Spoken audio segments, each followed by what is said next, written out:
Welcome to Code Fix, where you learn and enhance your programming experience. In this video we have shared how TypeError float object does not support item assignment. This error occurs when you try to assign a value to an item in a float object. Float objects are immutable, which means their values cannot be changed after they are created. For example, consider the following code. When you try to run this type of code, then you will get this kind of error.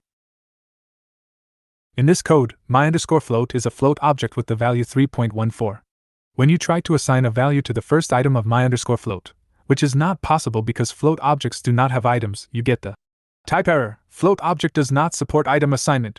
Error.to fix this error. You should use a mutable data type like a list or a dictionary if you need to change individual items in your data structure. If you want to perform mathematical operations on a float, you can simply assign a new value to the float variable, like this. Now let's run this example code. Here is the output you will get. In this code, my_float is assigned a new value that is the result of adding 1.0 to its original value.